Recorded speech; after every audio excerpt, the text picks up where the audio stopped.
What up, y'all? It's your boy, Jay Dorsey. We back in it again one more time from us at Sticks and Chucks. And tonight we're doing something different tonight. We got ladies' night. You know, we couldn't have Big Sexy here tonight for whatever reason it is, which we don't understand. But hey, we got two women here tonight. And I'm fortunate enough to have two amazing women that's going to give us some real good information. I get to sit in and hear women's talk and where they come from. So to my left, your right, I have Miss Shafiah in the building. Woo! And she's going to be giving us some intel today. Then I got on my right, your left, I got Miss Kristi in the building. And so, ladies, if you could just tell us a little bit about yourself, starting over here this way. Okay, well, as you said, I'm Shafiah Kabira, and I'm a holistic wellness and leadership development coach. Basically, what I do is I work with women who just need a little bit of confidence and their leadership skills to get back up. And I'm the owner of Healing the Rainbow. You can find me at Healing the Rainbow on Instagram. Also, Healing the Rainbow on on Facebook. You can follow me there, and I'm just excited to be here. Great. Yeah. Glad to have you. Appreciate you. And young lady to my right, your left. Well, my name is Kristi Michelle, and I am an author in the city of Houston. I am an entrepreneur. I am the owner of I Am Kristi Michelle, where I coach young women, I coach young men, I coach adults on grief, trauma, and loss. And also, what else is there? I am a bedroom candy consultant. And so I love being a bedroom candy consultant. We talk about sexual health. It allows women to explore themselves in a safe way. And it's just good old girl time. So that's a little bit about me. Yeah. Bedroom candy. Yes. Interesting. So y'all know me already. I ain't got to introduce myself. Y'all already know. You know, it's just your boy Jay Dorsey. That's all. And we finna get to what I call the shits and shenanigans. Uh-oh. Right on? So we got some topics we're going to discuss this evening. And really want to hear from the ladies tonight. So if I fall back sometime, it's just because I just want to hear from them. I'm going to chime in a little bit. But kind of want to pick their brains. And just dive in deep with us tonight. We're going to kind of jump a little bit of everywhere. We want to talk about some mental health stuff. We want to talk about some toxicity. We want to talk about some relationships. And as always, we always talk about how life has been lifing. Just in general, right? Yeah. So let's kick it off. We talk about toxic relationships, y'all. Toxic relationships. How do we deal with being involved in toxic relationships that we know are detrimental to us? Nah, let me put this caveat out. I'm not just talking about relationships like you dealing with somebody, you know, one-on-one, but I'm talking about like family, friends, co-workers, okay, people that's close to you. How do we deal with them? And we know that they're detrimental, or are we able to recognize the red flags ahead of time? How do we deal with that? How do we work with that? Okay. I'm going to kick it off to you, Lady Shafiah. Okay. Well, I guess where I would start with is do we know that it's detrimental to us? Most of the time, I think that we don't, because we're conditioned in a certain type of way. Most of the times we're just so used to either, like, especially in the workplace, we go along to get along, or we think that we can't say anything because we don't want to lose our job, so we suck it up, and then we go home and vent about it. And the people that don't care or don't even really work with us, so like in those situations where it seems like you might have a little bit more to lose, you kind of walk on eggshells. But again, I think it just comes back to you as a person, knowing what your limit is, knowing what your value is, because like in the workplace it's easy because you're like, okay, I don't want to lose my job, I don't want to lose my money, so I gotta bite my tongue.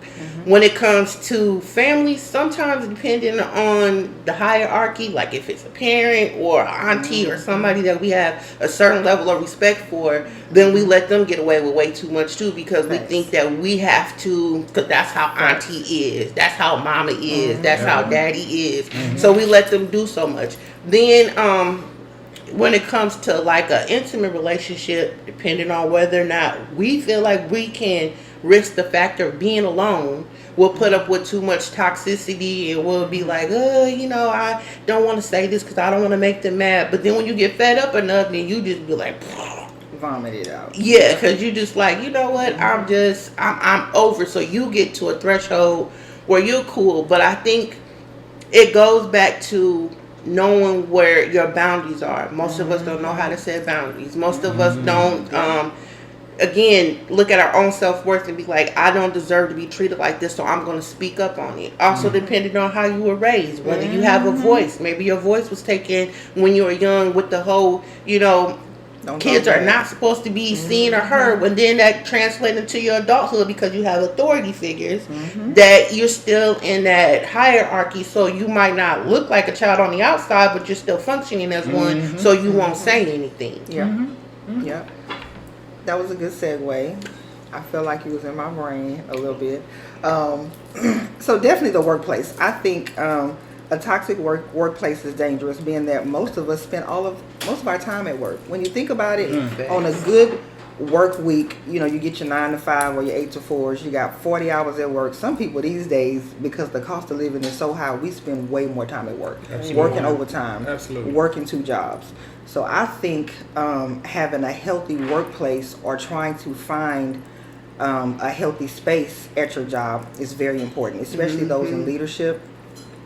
I know for me at my job, I'm one of the only brown faces, period, in a lot of room of not brown faces, right? And so either you show up as a happy black woman or a bitter black woman. So I like to say sometimes I can't afford to have a bad day at work, right? You can't afford to go off. You can't afford to let home life affect the work life. So I think for me, because I have been in toxic work atmospheres, I try to carve out time. I make sure I take my lunch break. Take it within your means. You don't have to sit at your desk for lunch. Get out of the office. Take some deep breaths. Close your door. Take a long bathroom break. Whatever it may be. So I think workplace toxicity, you can try to control it as much as possible while you find another place to work. Because some workplaces, they just so hard on your mental health. You got to quit the job. Relationships. Toxicity, I like what you hit on in families and the hierarchy with elders, especially in, I think, the black community. We were taught not to talk back, and everything is just deemed as disrespect. You couldn't ask a question. You couldn't ask why. And it's just passed down trauma, right? And this is going to ruffle a whole lot of feathers. And I think it just kind of started back in the slave days. We kind of treat our kids the way the slave owners treated us. And so it just kind of, some things we broke, patterns we broke. But I think the discipline part, the ruling over our young ones, I think they kind of stuck with us. I think in this day and age, we're trying to, clean it up, because most of us, we're starting to get that mental health. We're recognizing it's okay for you to come and say, well, mama, why can't I do this and that, and it not be deemed disrespectful. Now, I can sit here and say this right now, Shafiah, because I had to grow into that parent. Please don't nobody think that I had it all together. I was like, don't ask me nothing. Everything was just disrespectful, but it's okay for kids to ask questions. And then you hit on something. I mean, I stress this a lot with my groups and with my parents, that we teach kids to not speak in an adult space. And then they turn 18, it's like poof, magically we expect them to know how to handle an adult, how to shake somebody's hand, how to look at somebody in the eye. We want them to know how to be in a relationship, how to make a decision for themselves. And then they go to work and they're subservient, and like you said, they can't speak up to themselves because they haven't been taught the balance.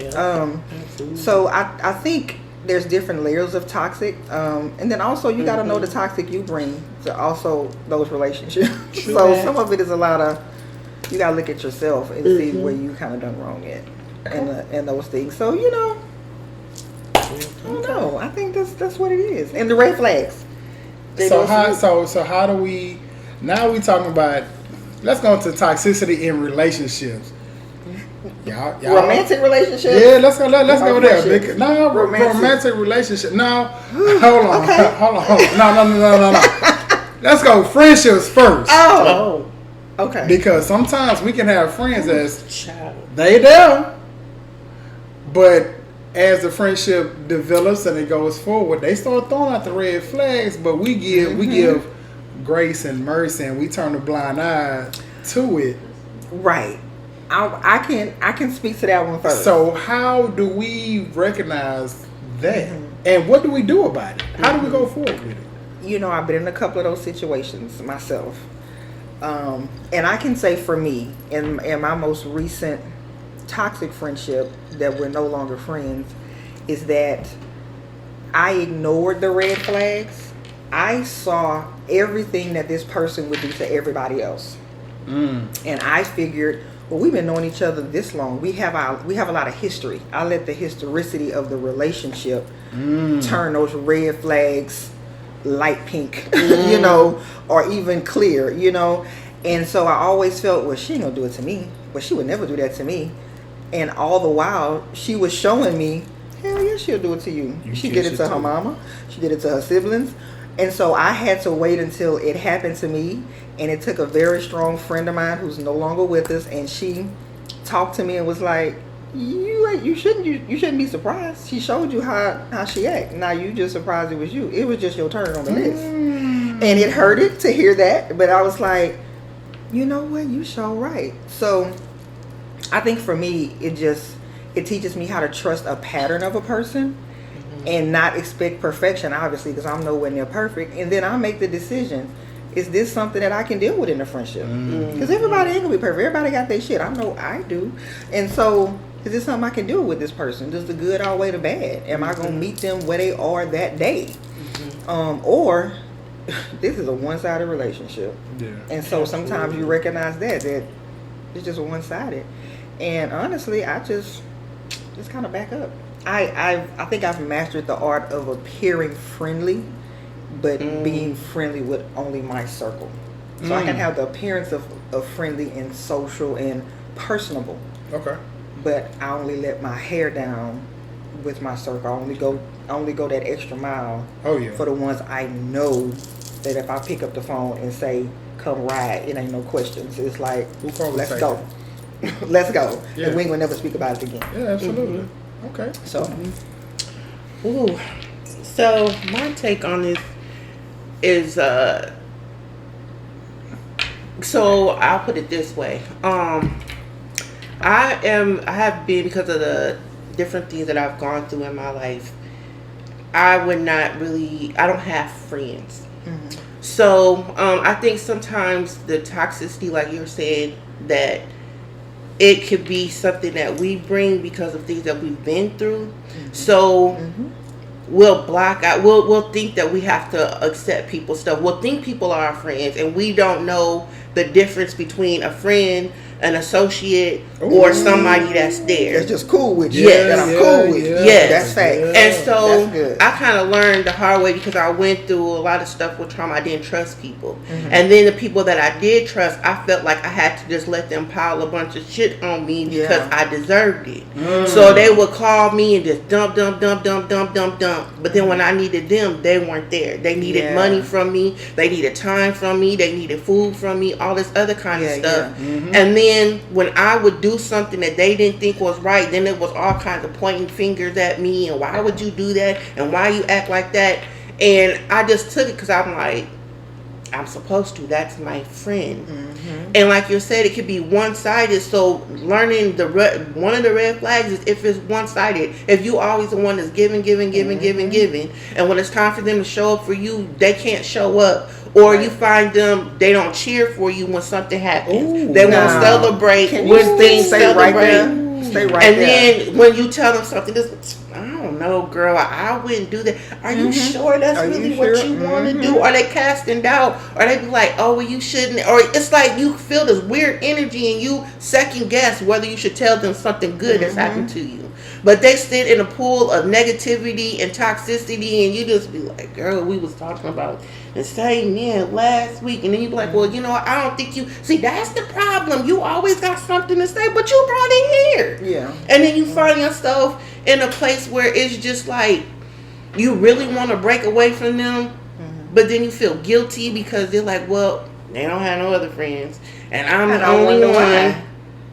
And I wonder why. And that part. And so it's like, knowing again yourself, looking at like when you start seeing the toxicity, you see the red flags, asking yourself, why am I putting up with this? What is it about me that's allowing this, that's not setting the proper boundaries, and why am I calling this person a friend?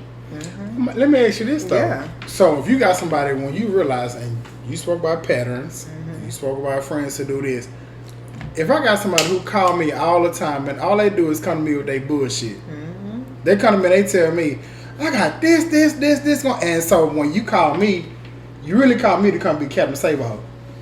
I'm coming here to, it's okay, friend. We're gonna do this. We're gonna get it together, and once I get you together, That's it. you gone. But you poured. But what we don't realize is about how we pour that emotional energy on one another. Deplete. You dumped all that on me, so you don't realize it's that transference Yeah, of for sure. energy. So now you put it on me. So while I took what you gave, I gotta hold this back here. Yeah. But now I'm gonna come to you and it's okay. Go do you. Go hold it. I gotta hold on to your bullshit. Eventually, let it digest, shit it out. Oh. Yeah. Yeah.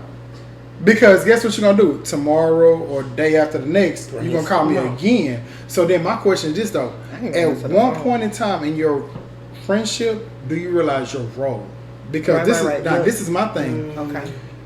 People come in levels in your life. And there's some things you have to have the awareness to realize this person, if we go 1 through 10, they may be at the level of 4. So I'm gonna meet them at 4. They're not an 8 because of how they come off, their emotional intelligence, blah blah blah blah. So if you call me, I know 9 times 10 when I see your name come across my phone, okay, this person here, he or she, they finna come tell me all their worries and this and this and this, so I know what it is. So mentally I can get myself ready because I don't have to say a lot. I'm just here to listen. Or like you just said, I don't answer. The way I've learned to check myself. But let me say this before you go there. Some people, because they don't have nobody else and don't feel like they don't have nobody else, they still come to you because you're their safe haven. Not my problem. Okay, so chime in on it. Oh, go ahead. I'm for it. So this is when I know I've checked out of a friendship, situationship, whatever the ship is between a person. Bullshit. If you calling me and I do like this. Are you saying again? What you want? What, huh? If I realize my reaction is like that, then Kristi has to talk with Kristi and say, all right, girl, what's going on there? Because your first reaction is typically the correct and honest one. True. So I'm like, what's going on there? And so I try to go back and replay either the last interactions between me and the person. Is this something that's been going on? Is it just a situation? Is it some shit somebody asked me for advice on and I done told you my piece, but you want to keep coming and asking me the same shit? So that drives me because look, I'm going to tell you what I thought. My answer is not going to change. And so to your point about Captain Save-A-Ho and you're that person's safe haven, I used to think I was that person. And then I had a good friend to tell me, you ain't that live, Kristi. And at first I was like, bitch, what? And so she was like, you ain't shit. Yeah, I was like, what the heck? They calling me. She was like, yeah, because you're the one that's going to answer the phone, listen to their shit. Ooh. She said, it ain't probably so much that you a safe haven. It's just they know that they can emotionally vomit on you and hang up the phone. To where the other people, the other people has probably called them on their shit. So she said, I'm not saying that you ain't great at what you do. She said, but could it possibly be the other? That you are the only one answering the phone. So by default, you the safe haven. What happens if somebody else answer and then they don't keep calling no more? So could it be just by default? There was no other option for this person. But I know good old Phil gonna answer that call. Good old Jay Dorsey gonna answer that phone. He's a great because guy. and he wants to help. See, we also know that toxic friendships, they know your weaknesses. Yes. They know where you need to be needed. Speak on it. And so they're gonna say, you know what? Kristi likes to be needed. She likes to hear, I'm gonna help you solve your problem. So I know I'm not gonna listen. That's good. And I know I need to talk to somebody, tell my bullshit to. She gonna answer regardless. She gonna answer at 2 in the morning. Shafiah gonna answer. She gonna answer because that's what she always do, and she don't ever require nothing in return. I don't ever have to answer her call, but she gonna always answer mine. And see, so to your point, what role are we playing in the toxicness that with everything? And that can go with work. That can go romantic. That goes with platonic. That goes with friendships. That goes with anything. When they know you're gonna always say yes. Why the hell I'm gonna always go to the person I know gonna say yes. Yeah. Cause why not? And guess what? They don't give a damn how you feel afterwards. They're getting what they want. Everybody's not like that, but the toxic ones are. So we're gonna keep feeding this toxic, or we're gonna look at ourselves and say, why do I need to be Captain Save-A-Hole, or why do I need to be Superman? Do I need to be needed? Do I have some codependent issues in myself that I need to work out? That part. So then you got to look back at yourself and say, what is that doing for you, girl? Yeah, because that's exactly what I was thinking. Because whenever something presents itself in our life, it's a mirror for us. So when we, like you said, you get that feeling, and you have to check yourself, like, why am I feeling like this? If I know that this person is always toxic, why am I allowing this? What subconscious narrative is playing in my mind that's telling me that I have to help this person? For people that have been through trauma, you be like, nobody was there for me. You gotta be, so you don't want them to feel. I don't want them to feel the way I did when nobody was there. And the other person. Some people are masters and they know that, you know. And here's the deal: some people you're just good people. Like you're an empathetic person. You're just a good person. You're a life coach. I'm a life coach. We're both in helping professions. That comes from something. People just typically don't jump in helping professions. Normally, it comes from past trauma, right? But you're already in a helping. That's just who you are. You're a servant. So most people know, I can call her and do this and this. I can get phone calls from people I ain't talked to in years. And I used to pick up the phone because they'll say, ooh, you the only one I know. And then I got to thinking, you couldn't even say hello first. You couldn't even foreplay me before you came and gave it to me. You didn't get it. You didn't massage it. I'm sorry, J. Doris, is that not good for the podcast? No, because on Six and Chucks we talk about everything. You didn't massage that thing. You didn't get me moist. You just picked up the phone and say, hey, do you? I know you know the answer because Kristi, you know everything. And I used to be like, damn, that feels good. Now I'm like, you know what, bitch? What you gonna do is suck on my titty a little bit before you ask me for something. But see, that's you're gonna take me on some dates. You're gonna court me first, and I ain't heard from you in a minute. So that you said I let the phone ring. That this is our profession. What do? You pay for it. And and my invoice is book an appointment. But you know the other thing that I like that I see too is we have to look, when we're talking about how we teach our children and then they get a certain age, we have to look at how we were brought up. Because I don't know why this is playing my mind. This might ruffle some feathers. Okay. But we think about how we taught in church. A friend loves at all times. A friend is long suffering. A friend goes the extra mile. And we got all that. So, but nobody told us. It ain't not a scripture that says that. I want to say. But nobody told us that, like you said, to everything there is a season. Absolutely. There's a level to it. You have to know when your season is up with the person, and you cannot be afraid to let them go. You cannot be afraid to outgrow people. Like you say, you like, oh, I've been knowing them since I was in third grade, and they've been my good friend, and they've been this. But maybe their season has come to an end. There's nothing more you can do for them. You can be cordial with them. You can be, so you know, when I see you, hey, it's nothing. We ain't gotta have no beef. But when it comes to this, our roads have split.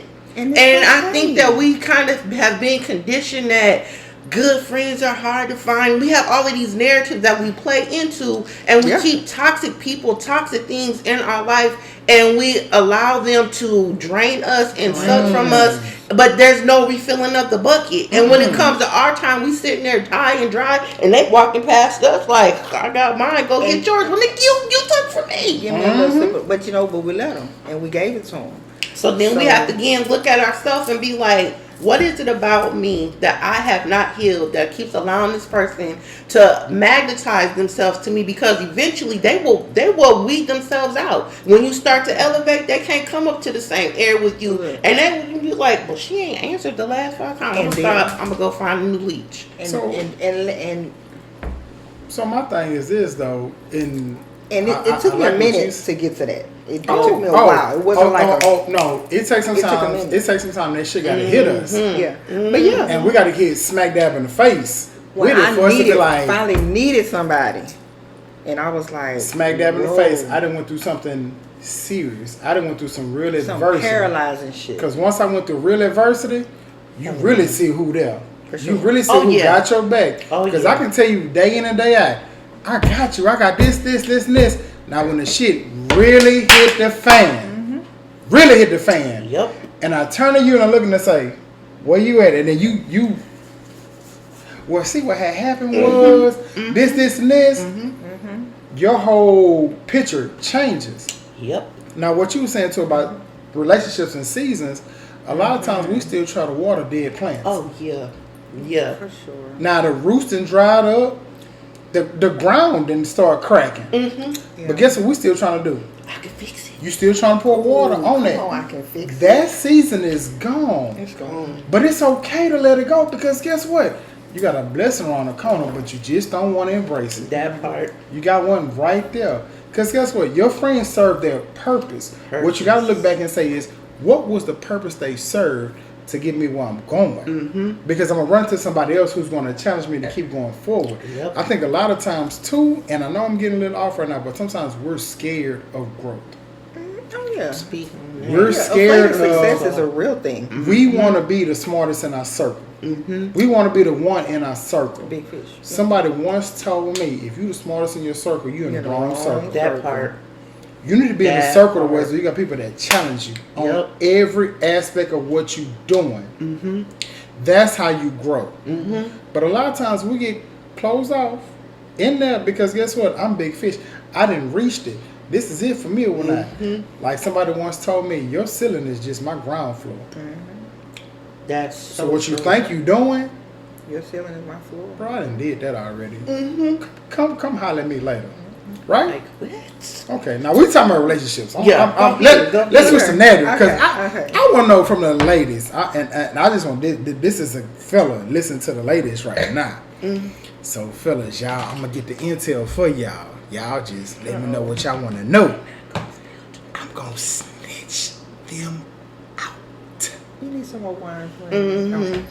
Yeah, as you see, they re-upping because this is about to get spicy. It's about to go down. Yeah. Like Rihanna say, pour it up, pour it up. Okay. Try not to talk too much. Oh, no. Sticks and checks, we're going to let it all out. Yeah, we're going to let it all out. So, ladies, I got a question.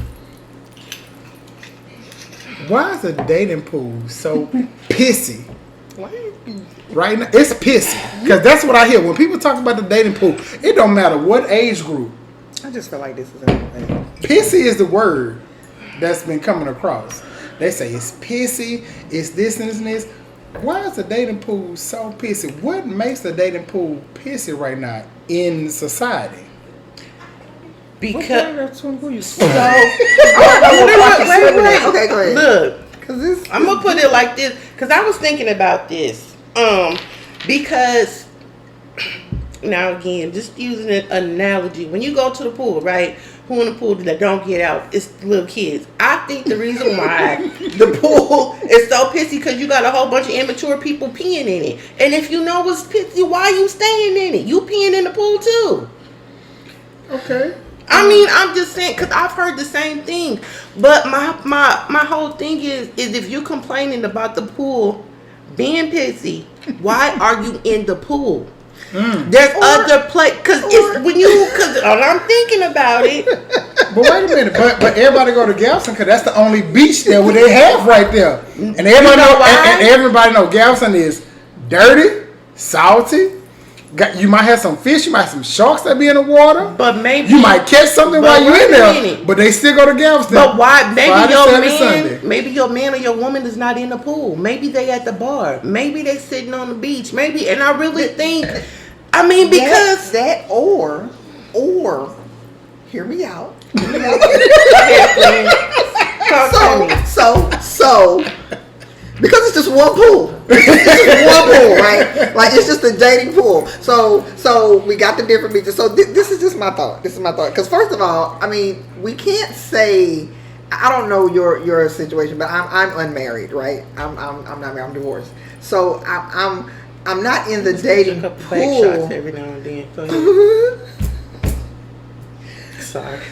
So the thing is that we're all in the same pool. Good people are in the pool, bad people are in the pool, toxic people are in the pool, fucked up people are in the pool, real nice people are in the pool. So I think it's the part of what side of the pool are you swimming in? You know, recently I went on a work trip, right? Mm-hmm. And so it was a pool, it was a water park, it was a whole lot of water parkish, right? It was different areas of the water park. Mm-hmm. So what I loved the most, there was the lazy river, which I love a lazy river everywhere I go.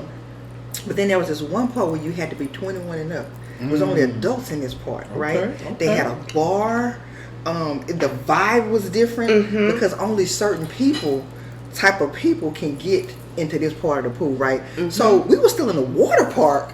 I could have easily went out to where I knew the kids were. I could have went on the slide. I could have done the daring shit. You know, I could have went to doing this. Now you follow my analogy. I could have went outside in the sun where it was hot because that was part of the pool too.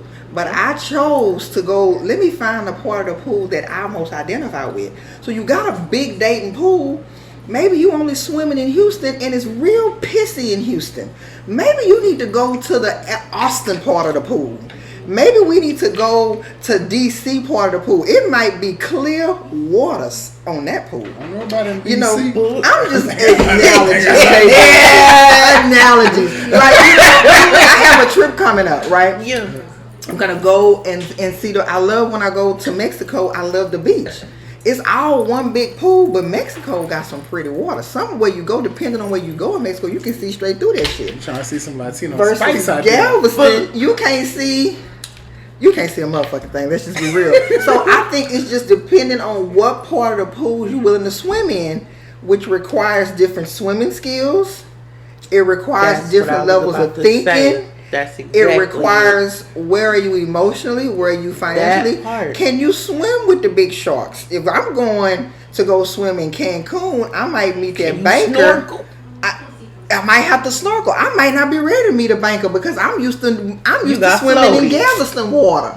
So is my mind ready to go swim with the big dogs? Am I ready to go meet that man that don't take me to, I love a Cheesecake Factory. I'm just using this for an example. That Cheesecake Factory is a Monday, let's just grab a snack. And I'm going to Cancun and I meet that banker where he said, let's go to the Waldorf and let's just have dinner on a Tuesday night. Do you know how to put on for a man like that? Do you know how to put your heels on? Do you know how to change up your look?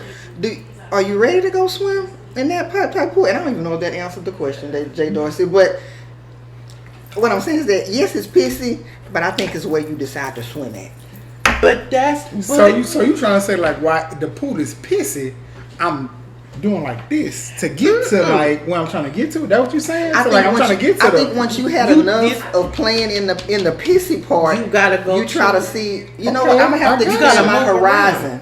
Right. Maybe my next person is not gonna be in Houston. I got you. I understand. I think you gotta venture out. But even a little, to go a little bit deeper, you know. But it's just the water's pissy because it's made up of people that's been through shit. But that's what I was gonna say. You've lived. So this is what got residue on you. That's what I was gonna say though, because the thing is that if you know that you are in. Because again, you'll get some of that on you. And you know that you add in, because think about it, logically speaking, even using an analogy, if you know the pool is pissy, why are you in it? And so you have to look at yourself and be like, do I think that I'm not deserving of this? What is it about me that's allowing myself to stay right here? Because again, we attract to us who we are, the level that we are on. When you're on a certain vibration, certain things cannot come to you. So in my situation, I noticed that I was in this whole, it wasn't until actually I was like, okay, I'm looking for somebody that I need to, you know, I need this, and I did the whole list thing and wrote down all the lists. And I was listening to a podcast, and someone was like, look at the list that you have. Are you those things that you are trying to attract? You want somebody that's doing this? Are you this? Or you want somebody that can handle you like that? Are you handling yourself like that? Yeah. So I was like, you know what? I'm gonna set myself